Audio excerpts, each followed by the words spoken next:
किसी पार्टी या लीडर से लेने की जरूरत नहीं है।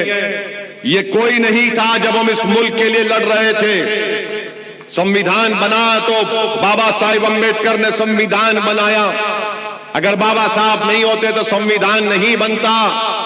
यही बाबा साहिब अम्बेडकर ने संविधान बनाया और कमजोरों से कहा, मजलूमों से कहा, दलितों से कहा, आदिवासियों से कहा, अल्पसंख्यक मुसलमानों से कहा कि मैं तो संविधान बना दिया हूं, अब तुमको इस संविधान को इस्तेमाल करके अपने मुकद्दर के फैसले करना पड़ेगा, तुमको ताकतवर बनना पड़ेगा।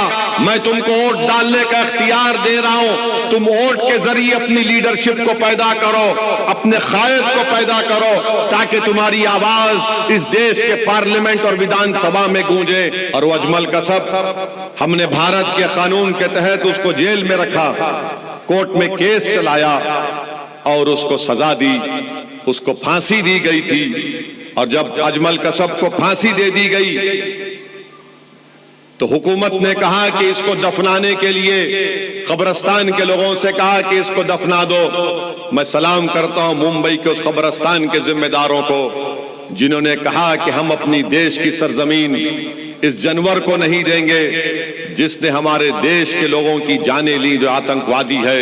मैं सलाम करता हूं, हमने अजमल कसब को भारत की जमीन में दफनाने नहीं दिया। आज ये हमारी देशभक्ति है, ये हमारी मोहब्बत है इस वतन से। क्यों ना हो हमको इस देश से मोहब्बत, क्योंकि इस देश को आजाद कराने में मौलाना अबुल कलाम आजाद ने जेल की सोबतों को बर्दाश्त किया। जौहर बरादरान ने अपनी जिंदगी के चैन और सुकून को बर्बाद कर दिया।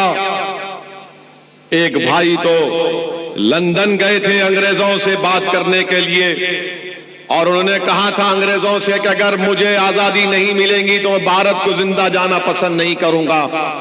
उनका इंतकाल हो गया तो उनकी लाश को बैतुल मक़दस में दफनाया गया।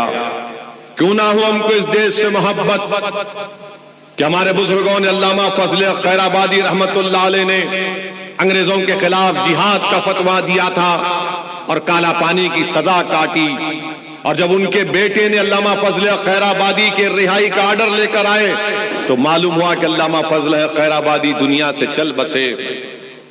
किफायतुल्लाह काफी ने इस देश के लिए अपना सब कुछ कुर्बान कर दिया, फांसी के पर चढ़ गए। क्यों ना हो हमको इस हमारे वतन अजीज से मोहब्बत कि जहां पर हमारे उलमाओं ने, शेख महमूदुल हसन ने, हुसैन अहमद मदनी ने, इन जिम्मेदारों ने मसाइब और मुश्किलात उठाई इस देश को आजाद कराने के लिए अंग्रेजों से। इस देश के चप्पे चप्पे से हमको मोहब्बत थी और रहेगी। हम जब पैदा होते अपनी माँ की कोख में 9 महीने रहकर हम इसी जमीन पर पैदा होते हैं और जब अल्लाह की तरफ से बुलावा आता है तो हम इसी जमीन में चले जाते हैं। इस मुल्क के कब्रिस्तान भारत के अल्पसंख्यक समाज के वफादारियों की निशानियां हैं। हमारे कब्रिस्तान हमारे वफादारियों की निशानियां हैं। अगर आज के उठकर कहता है हमसे देशभक्ति की बात करता है, हमारी वफादारी पर शक करता है, तो हम उनसे ही कहेंगे कि जाओ ये कब्रिस्तानों को देखो कि हम जब पैदा हुए तो आंख खोली, हमारे कान में अज़ान दी गई और हमने इस देश के लिए काम किया। अब जब हम चले भी गए तो सीना तान कर इस जमीन में सो रहे हैं। मेरे अजीज दोस्तों और बुजुर्गों, आज अगर हमको खराजी अकीदत पेश करना है उन लोगों को जिन्होंने भारत का आईन और संविधान बनाया, तो आपको ताकतवर बनना पड़ेगा, आपको अपनी सियासी लीडरशिप को बनाना पड़ेगा, आप ही की सफों से कोई आपका लीडर बनना पड़ेगा। तभी जाकर हम मौलाना अबुल कलाम आजाद को खराज अकीदत पेश कर सकेंगे, तभी जाकर हम बाबा साहिब अम्बेडकर को खराज अकीदत पेश कर सकेंगे।